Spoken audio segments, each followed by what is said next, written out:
Okay, this chapter deals with Africa, and in a lot of ways, it's our first non-Western chapter.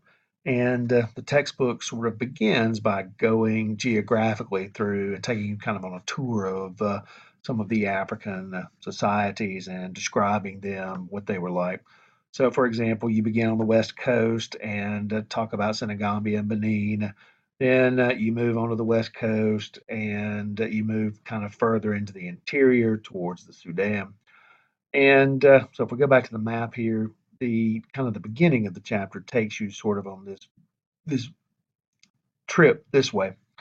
And you can read a lot of this stuff for yourself, all right? And I'm not going to really go over it because as you read, you'll find out about the lives of the people in West Africa.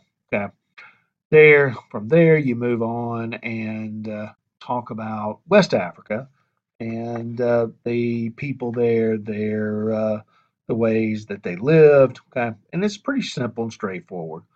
The uh, the next part is that you move into the kind of the East African coastline. There you get to see a little bit more about the influences of Islam, all right, the Ethiopia, for example, the attempted Muslim invasions in Ethiopia to try to convert those people from Coptic Christianity, which you'll learn a little bit about, and how the Portuguese intervene in that because they were looking for Prester John. You'll read about that. And how the Jesuits tried to convert the Ethiopians unsuccessfully to Catholicism. So you get to read a little bit about that, and you get to see some of this. And from there, you talk a little bit about the Swahili city-states, the arrival of the Portuguese, and stuff like that. All right, this is pretty kind of easy to talk about. All right, so you get to see some of those people. But really the heart of the chapter is this, and this is kind of what I had you to work on, and it's the central part of really this chapter, and that is the slave trade. Okay.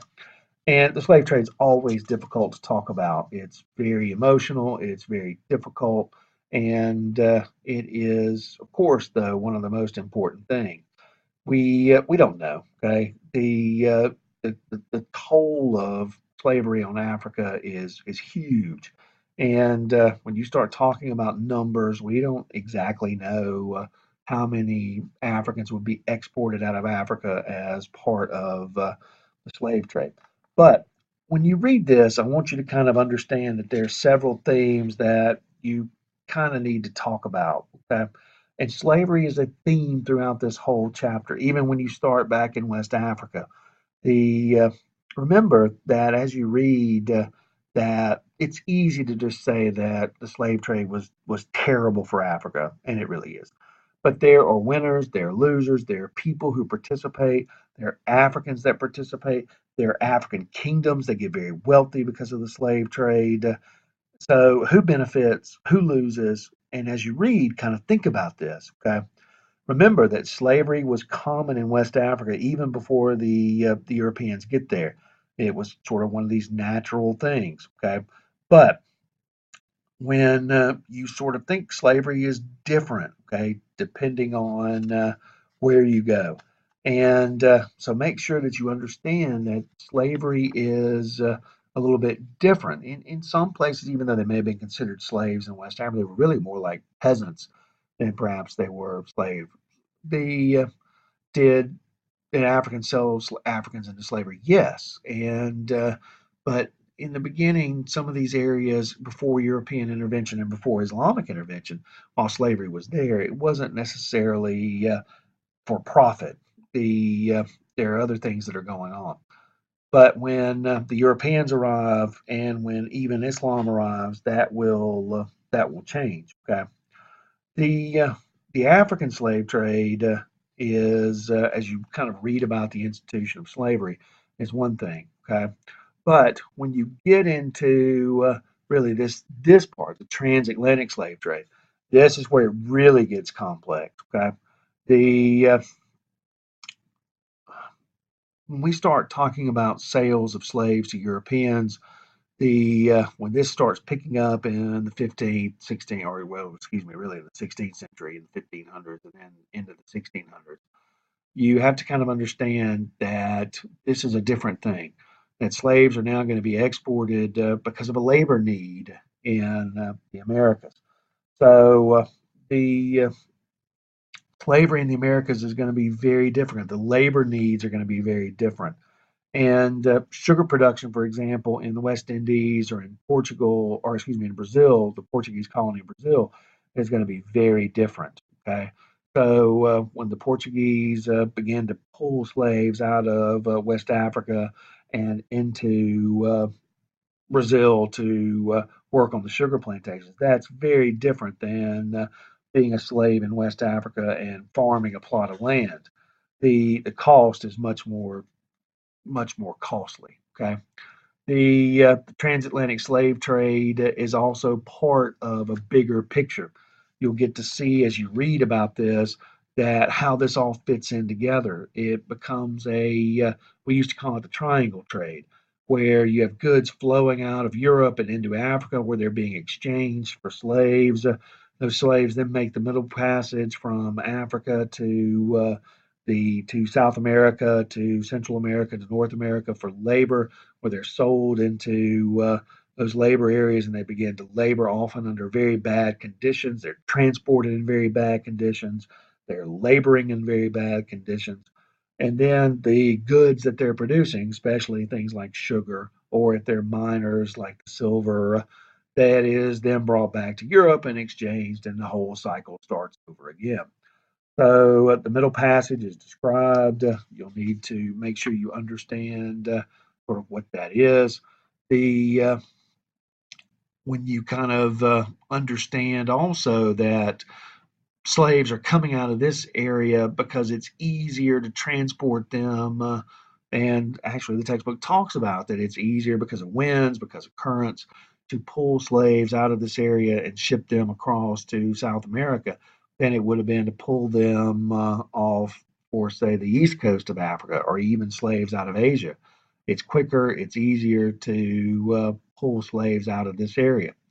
So all of these areas become major sources of slaves. The Europeans can't do it all themselves.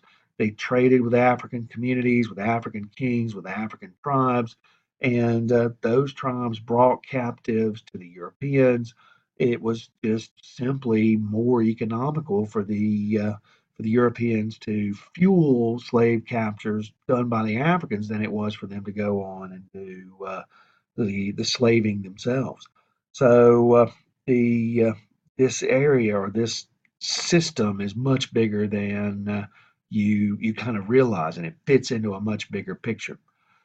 When you look at the numbers, okay, notice that 45% of the slaves that were exported out of Africa went to Brazil. Okay, so a huge portion ended up going to Brazil, and because sugar production is so labor intensive and it is one of those things that's needed. The Another huge portion goes to the Caribbean, to the Spanish Americas, to the French Caribbean, excuse me, again because of sugar and because of other laborers there.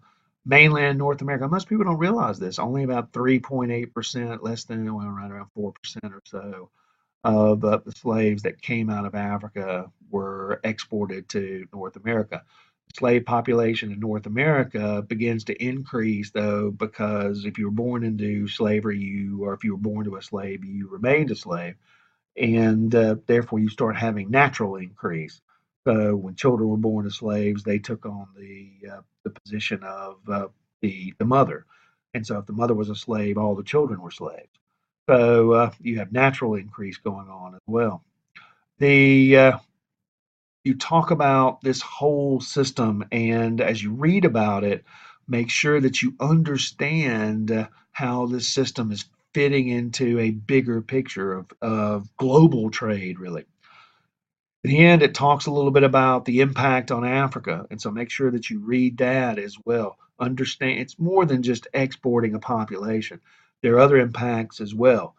The West Africa becomes male depopulated because the males were the most desired laborers in the Americas. And so males were exported out of West Africa. And so West Africa becomes highly more swung or skewed towards females. It's the opposite on the East Coast. So make sure that as you read about this, you understand it. Remember, this is a very difficult chapter simply because of learning about the slave trade. So take your time with it. And as you read it, understand that the chapter is sort of trying to pull this, not only teach you about some of the groups and some of the communities that are already in Africa, but also how slavery is eventually going to impact them.